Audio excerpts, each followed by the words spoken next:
Division है Parazoa.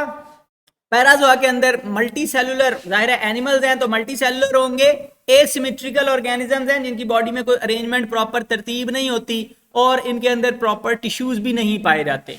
इसके अंदर एक ही फाइलम आता है, फाइलम का नाम है पोरीफेरा।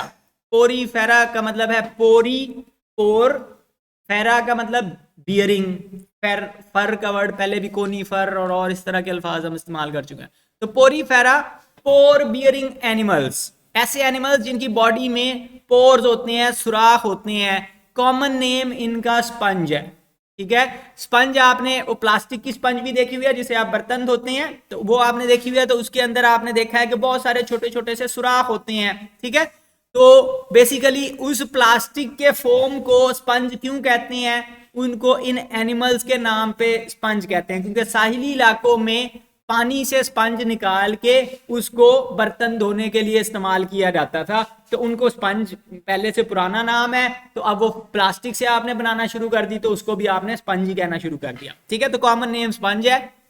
पानी के अंदर सारे के सारे पाए जाते हैं, एक्वाटिक एनिमल्स हैं और 5000 स्पीशीज हैं जिनमें से 150 फ्रेश वाटर में, दरियाओं में, तालाबों में पाई जाएंगी, बाकी मरीन है, समंदरों में पाई जाती हैं। मल्टी सेलुलर बॉडी होती है, जाहिर है तमाम एनिमल्स की बॉडी मल्टी सेलुलर है, लेकिन बॉडी के अंदर सिमेट्री कोई नहीं है, तरतीब कोई नहीं है ऑर्गन्स की। जिस मर्जी तरफ को ग्रो करना शुरू कर देगी, एक साइज ग्रो करके एक साइड काफी बड़ी हो जाएगी, दूसरी साइड बेशक छोटी मोटी सी हो, वो जिस तरह पौधा ग्रो करता है वैसे ये भी ग्रो करती हैं। और इनके अंदर प्रॉपर टिश्यूज भी नहीं है, सेल एक दूसरे के ऊपर डिपेंड नहीं करते, हर सेल की जिम्मेदारी है अपनी खुराक खुद हासिल करो, बस मिलजुल के इकट्ठे रह रहे हैं, को बहुत ज्यादा एडवांस एक दूसरे के साथ कोऑपरेशन वाला सिस्टम नहीं है। ऑर्गन्स भी इनके अंदर मौजूद नहीं है, मतलब टिश्यू ही नहीं है, तो टिश्यूज ने मिलकर ऑर्गन बनाने होते हैं, तो ऑर्गन का सवाल ही पैदा नहीं होता, तो कोई ऑर्गन मौजूद नहीं है। और बॉडी 2 लेयर्स पर मुश्तमिल है, एक आउटर कवरिंग है और एक इनर बॉडी की लेयर है। आउटर कवरिंग को, आउटर वाल को पिनेकोडर्म कहते हैं, डर्म कवर्ड स्किन के लिए एपिडर्मिस आपने पढ़ा हुआ है, पिनेकोडर्म कहते हैं आउटर वाल को, और इनर लेयर को क्वेनोडर्म कहते हैं। और दरमियान में एक जेली लाइक मटेरियल भरा हुआ है जिसको मीजनचाइम या मीजनकाइम कहते हैं। अब यहां पर देखें तो ये पतले लंबे से सेल्स ने बाहर दीवार बनाई हुई है, ये पतले वाले सेल्स यहाँ पे दिखाए हुए हैं, तो ये पिनेकोडर्म है, यहाँ पे दिखाई हुई है। और अंदर वाले सेल्स क्वेनोडर्म बना रहे हैं, यहाँ पर क्वेनोसाइट उसका नाम लिखा हुआ है कि ये लाइनिंग बनाई हुई है एक, जिसको क्वेनोसाइट कहते हैं। और देखने में ये इस तरह ट्यूब सी ग्रो करती हुई आपको नजर आती हैं, उनमें से एक ट्यूब आपको क्रॉस सेक्शन करके दिखाया हुआ है। अच्छा, मीजनचाइम के अंदर अमीबॉइड सेल्स हो सकते हैं, यहाँ पे कुछ सेल्स हो सकते हैं, दोनों लेयर्स के दरमियान में जेली लाइक मटेरियल भरा हुआ है जिसको मीजनचाइम कहते हैं। मीजो दरमियान वाला, चाइम वो मटेरियल जो चिपचिपा सा मटेरियल जो आप निगलते हैं, ठीक है, यानी कि जब आप खुराक को अच्छी तरह चबा लेते हैं तो वो एक पेस्ट सा बन जाता है, उसके लिए भी आगे चल के चाइम का वर्ड इस्तेमाल करेंगे। तो वो मीजनचाइम, ये जनाब दरमियान में जो जेली भरी हुई है और उसके अंदर अमीबॉइड सेल्स हैं, अमीबा की तरह के सेल्स हैं जो घूमते फिर रहे हैं, सूडोपोडिया होते हैं उनके पास। और दरमियान में ये फाइबर या कांटेनुमा स्ट्रक्चर हैं जिनको स्पॉन्जिन फाइबर्स कहते हैं, यानी कि स्पंज के अंदर पाए जाने वाले फाइबर्स हैं। साइज बिल्कुल छोटे से लेकर बहुत बड़े बड़े तक 1-1 मीटर लंबे तक हो सकते हैं। और बॉडी के अंदर ये दरमियान में एक खाना होता है, एक बड़ा सा खाली खाना है, इसको स्पॉन्जोसील कहते हैं। सील किसी भी कैविटी के लिए हो सकता है, सीलोम एक स्पेशल कैविटी है, वो यहाँ पे नहीं है, वो आगे एनिमल्स में आएगी, लेकिन स्पॉन्जोसील जो स्पंज की बॉडी में खाना पाया जाता है। और ये खाना फिर आगे से डिवाइडेड होता है मल्टीपल चैम्बर्स में और नालियों में, और इन नालियों के इर्द गिर्द स्पेशलाइज्ड सेल लगे हुए हैं जिनको क्वेनोसाइट्स कहते हैं, ठीक है। ये क्वेनोसाइट्स एक्चुअली पानी को फिल्टर करते हैं और उसमें से कोई बैक्टीरिया गुजर रहा है, कोई पैरामीशियम गुजर रहा है, कोई और माइक्रोस्कोपिक ऑर्गेनिज्म गुजर रहा है, तो उसको पकड़ लेते हैं और उसको खा जाते हैं। तो इनको कहते हैं फिल्टर फीडर, ये पानी को फिल्टर करके खुराक हासिल करते हैं। बॉडी के अंदर पोर्स होते हैं, ये देखें तो यहां से पानी अंदर आ सकता है, यहां से पानी अंदर आ सकता है, ये इस सुराख से पानी अंदर आ सकता है और इस मेन कैविटी में पहुंचता है। और मेन कैविटी पे फिर ये शिकार करने के लिए क्वेनोसाइट बैठे हुए हैं जो वहां पे उन्होंने अपने झिल्लियां बनाई हुई हैं, कॉलर सेल्स हैं, उनके जरिए। तो जिस सुराख से पानी आता है इसको ऑस्टियम कहते हैं, जमा है ऑस्टिया। ठीक है, जिस सुराख से पानी, मतलब बहुत सारे सुराख हैं बॉडी में, स्पोर्स, इसी वजह से उनको हम कहते हैं। तो पोर्स के जरिए से पानी एंटर होता है और बड़ी कैविटी में आ जाता है, तो जिन सुराखों से पानी आ रहा है उन्हें ऑस्टिया कहते हैं। फिर वो सारा पानी एक ही जगह पर इकट्ठा होकर वो एक बड़ा सा पाइप है जहां से बाहर निकल जाएगा, यहां से बाहर निकलेगा, या इस तरफ को एरो दिखा रहा है कि यहां से पानी बाहर निकल जाएगा। तो जिस सुराख से पानी बाहर निकलेगा इसको ऑस्कुलम कहते हैं।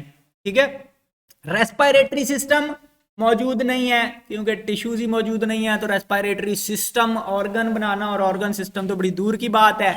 सर्कुलेटरी सिस्टम भी मौजूद नहीं है, सारे के सारे सेसाइल। अच्छा, रेस्पिरेटरी और सर्कुलेटरी सिस्टम किस लिए चाहिए होता है?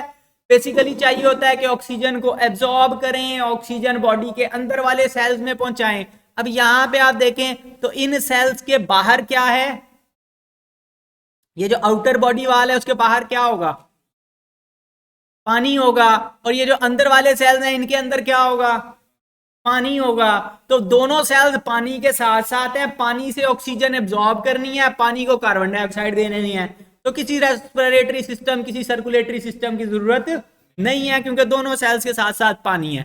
सारे के सारे सेसाइल हैं, यानी कि जब वो जाइगोट बनता है तो वो जाकर जमीन पे गिर जाता है उसका लार्वा, और वो वहीं पे ग्रो करके उसी पत्थर के साथ सारी जिंदगी गुजारेगा, जिस पौधे, मतलब जिस तरह पौधे ग्रो करते हैं उस तरह। तो सेसाइल है, मूव नहीं कर सकते।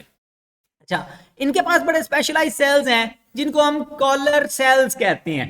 ठीक है, ये कॉलर सेल्स क्या है कि अब यहाँ पे आपको दिखाया हुआ है, इसकी बॉडी में सुराख ही सुराख है, सुराखों के जरिए से पानी बॉडी के अंदर आना है, और फिर ये सेंटर में एक कैविटी है, स्पॉन्जोसील है, और वहां से पानी ऑस्कुलम के जरिए बाहर चला जाना है। ठीक है, तो ये जो दीवार है, अगर इस दीवार को आप काट के देखें तो इस दीवार के बाहर ये पिनेकोडर्म है, बाहर वाली लेयर एक प्रोटेक्टिव लेयर है सेल्स की, और अंदर ये स्पेशलाइज सेल्स हैं, इनको हम कॉलर सेल्स कहते हैं। कॉलर सेल क्या है कि ये सेल है, उससे एक फ्लैजेलम निकल रहा है, और सीलिया का एक कॉलर है उस फ्लैजेलम के इर्द गिर्द।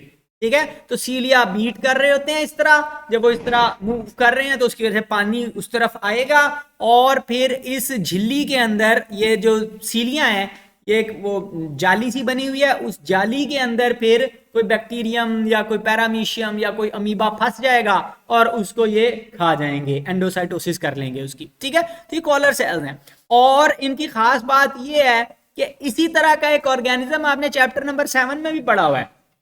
चैप्टर नंबर 7 में वहां पे हमने कहा था कि ज़ूओफ्लैजिलेट्स का एक स्पेशल ग्रुप है कोएनोफ्लैजिलेट्स, और वो क्या करते हैं, वो 5-7 कॉलर सेल्स जैसे इसी तरह के सेल्स होते हैं, एक डंडी के साथ जुड़े होते हैं, मिलजुल कर रह रहे होते हैं, उनके भी सीलिया उनके भी फ्लैजिला फड़फड़ा रहे होते हैं, पानी के जरिए से चीजें आती हैं, कॉलर सेल में फंसा के खा जाते हैं। ठीक है, तो अब क्या हुआ यहाँ पर आप देखें तो वही कॉलर सेल्स मौजूद हैं जो वो कोएनोफ्लैजिलेट्स में थे, यूनिसेलुलर वाले या कॉलोनियल वाले, और उन्होंने दोस्ती कर लिया कुछ प्रोटेक्टिव सेल्स के साथ, आउटर कवरिंग, और कुछ अमीबा भी इकट्ठे कर लिए उन्होंने। तो 2-3 मुख्तलिफ तरह के सेल्स आपस में मिलजुल कर रहना शुरू हो गए हैं, और फर्स्ट सिंपलेस्ट एनिमल बन गया है। ठीक है, तो वो आपको प्रोटोजोआ से एनिमल की तरफ आपको प्रॉपर एवोल्यूशन होता हुआ उसका नजर आता है।